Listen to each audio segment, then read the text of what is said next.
Bonjour à toutes et à tous, bienvenue dans Cinécast. Salut Thibaut. Salut Guillaume.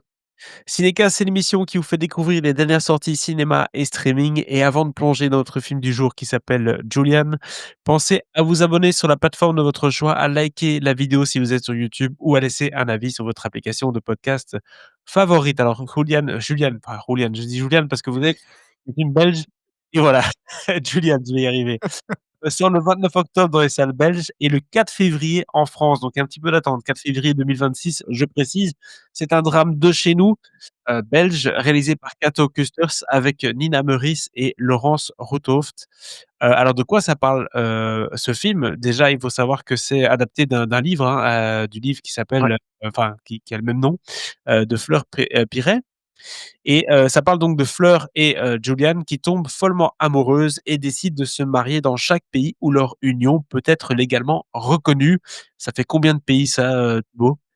Ça fait 22 pays 22 où pays exactement. où le mariage homosexuel est légal. Exactement, parce que c'est de ça dont il s'agit et portés par leur Oui, amour et c'est leur vrai que engagement. Julian, ça peut prêter à confusion. Oh oui, oui, oui, oui, tout Mais à oui, fait, mais bon, il là s'agit où bien il s'agit bien de 2 femmes. à partir du moment où on parle de mariage reconnu et que les 2 actrices sont des actrices, on peut comprendre qu'il s'agit de 2 femmes. Oui, Alors, ouais, portées par leur amour et leur engagement, elles s'élancent cœur et âme dans ce projet, mais après seulement 4 mariages, leur parcours va un peu s'interrompre, enfin brusquement même s'interrompre. Je propose qu'on regarde un extrait de la bande annonce.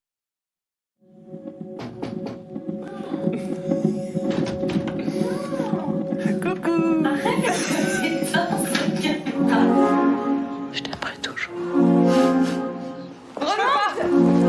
Tu seras toujours dans mon cœur. Je te quitterai jamais. Elle est de retour.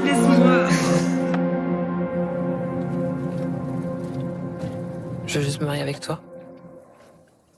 Quand j'étais petite, j'avais jamais imaginé que ce soit possible, non.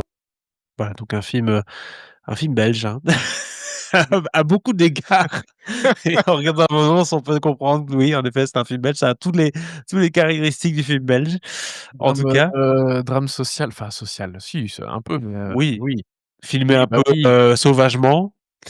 il y a l'école d'Ardennes est encore bien vive et Ah oui, présente, hein. là, il y a le tampon École d'Ardennes, tout à Ouais. fait, le tampon vient de chez nous.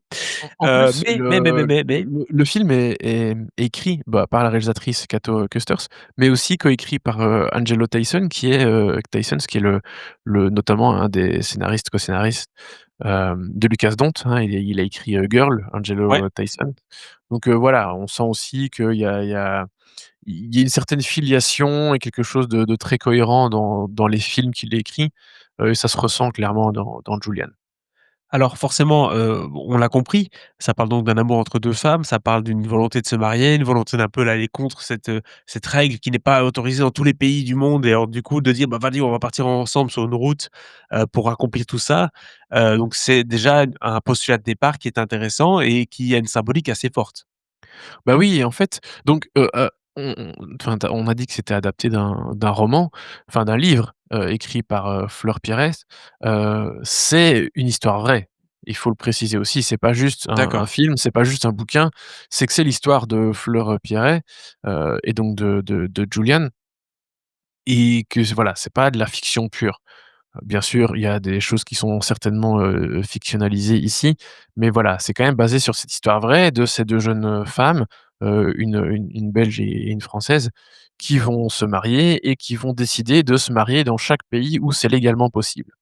Donc on va les voir se marier, en Belgique, en France, donc c'est quand même relativement, enfin récent, même si maintenant ça fait une bonne dizaine d'années que le mariage homosexuel est légal en France, mais voilà, donc il y a la Belgique, la France, il y a les Pays-Bas, je pense, il y a les États-Unis aussi, et puis, heu, il va y avoir ce drame qui fait que Julian va tomber malade et va clairement mettre, le projet, en péril, on va dire ça comme ça, et donc le film, en fait, il y a 2 films quelque part. Enfin, j'exagère un peu, mais tu vas comprendre.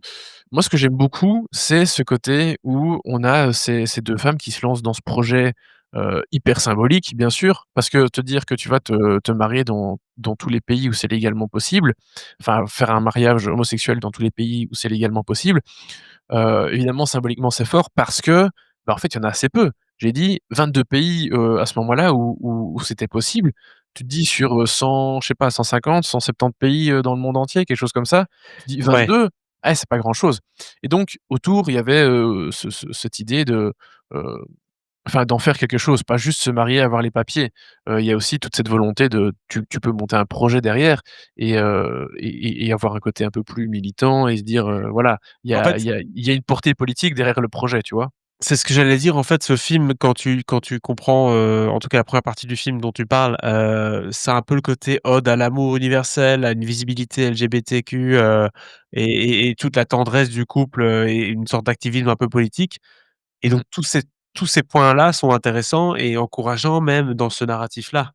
Tout à Maintenant fait. j'ai cru comprendre et tu l'as dit, c'est également noté, dans les résumés plus longs du film qu'il y a un drame qui va se passer ou en tout cas un problème de santé qui va se passer, qui va faire basculer le film dans un truc un peu plus, on va dire, classique, j'ai envie de dire, avec, la potentielle perte de l'autre, l'accompagnement, l'après ou enfin voilà des trucs comme ça, qui sont des sujets en fait qui sont un peu moins positifs, ça c'est clair, et qui vont basculer dans un autre type de film en fait.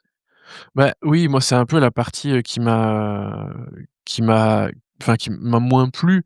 C'est-à-dire que cette histoire de maladie de Julian va clairement, à mettre un frein à tout ce qui était prévu et que, bah, en fait, on va suivre le personnage de Fleur dans l'accompagnement, dans la préparation à la future mort, hein, de Julian, à, l'après, toute la phase de deuil, la reconstruction.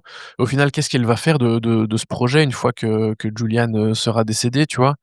Hem et donc ça m'a un peu moins plu. En même temps, c'est pas complètement inintéressant et c'est pas, complètement enfin mauvais. C'est horrible à dire parce que c'est l'histoire vraie, heu, mais tu vois, c'est enfin, c'est ce qui arrive souvent quand on parle d'histoire vraie au cinéma. Bah, parfois, il faut changer certaines choses ou voilà, c'est pas parce qu'une histoire est vraie que ça donne un bon film. Alors attention, je c'est pas un mauvais film, hein, mais tu comprends ce que je veux dire, tu vois? Oui, parfois tu dois un peu Heu, romancer le réel pour le rendre peut-être plus cinématographique et plus intéressant d'un point de exactement. vue narratif. Voilà, on va dire ça Et comme ça. ici, du coup, le film bascule dans complètement autre chose. Après, je trouve qu'ils ont quand même, que Cato Custers a tenté quelque chose qui est pas trop mal, à savoir que, il y a quand même un peu des allers-retours passé, présent. C'est pas complètement, de façon enfin filmé et écrit de façon linéaire. Donc ce qui fait qu'il y a un c'est un peu équilibré, tu vois, au Ouais, montage. Donc ce qui permet aussi de remettre certaines choses en perspective, donc c'est pas complètement, inintéressant bien sûr. Mais voilà, je trouvais que, du coup, voilà, le film bascule dans autre chose de plus conventionnel, de plus classique, de plus vu et revu. Combien de films sur le deuil j'ai pas vu cette année? Des très beaux et certains qui font partie de mes films préférés. Attention, ça reste une thématique évidemment très importante et universelle et qui touche, hein, parce que oui, le film reste émouvant même si cette partie enfin cet aspect m'a un peu moins plu, mais voilà, ça reste fort et bah, ça peut pas être fort à chaque fois malheureusement, même si on est tous touchés par cette thématique. Voilà. voilà, je Mais comprends tu ce que vois, tu malgré tout, je trouve que enfin vraiment la partie ce que je veux insister, j'ai pas envie de terminer sur un truc, j'ai moins aimé ce truc-là, tu vois? Mais je trouve que la partie, vraiment concrète sur, le projet, les contraintes légales aussi, parce que tu sais, te dire: «Bah, tu es déjà marié, tu peux pas te marier, 15 000 fois en c'est vrai». vrai. Donc c'est aussi une partie un peu plus symbolique, tout ce truc du mariage et vraiment c'est le projet en tant que tel, la préparation et tout ce que ça implique, toutes les contraintes, les démarches et cetera. Ça, je trouve ça passionnant, ce qui fait que le film est quand même très bien et puis je vais terminer sur, évidemment une des choses les plus importantes, à savoir les prestations de Laurence, Routoft et de Nina Meurice. Nina Meurice, pour rappel, qui avait remporté le César de la meilleure actrice dans un second rôle l'année dernière pour, une scène, hein, dans, l'Histoire de Souleymane, qui était un très, Ouais. très beau film. Elle avait vraiment littéralement une scène dans le film, génial, César mérité. Le duo fonctionne super bien et bien sûr qu'elle porte très, très bien le film, à elle 2. Donc voilà, le film, je suis quand même plutôt, positif aussi, heu, mais voilà, je trouve que c'était un exercice délicat d'avoir un parfait équilibre entre ces différentes thématiques. Tu sais, ce truc très fort du projet, de la symbolique qui est autour, du mariage dans les différents pays et puis malheureusement toute la partie, maladie, deuil et cetera. Hem, donc voilà, je suis pas complètement séduit malheureusement. C'est quand même touchant, c'est quand même fort.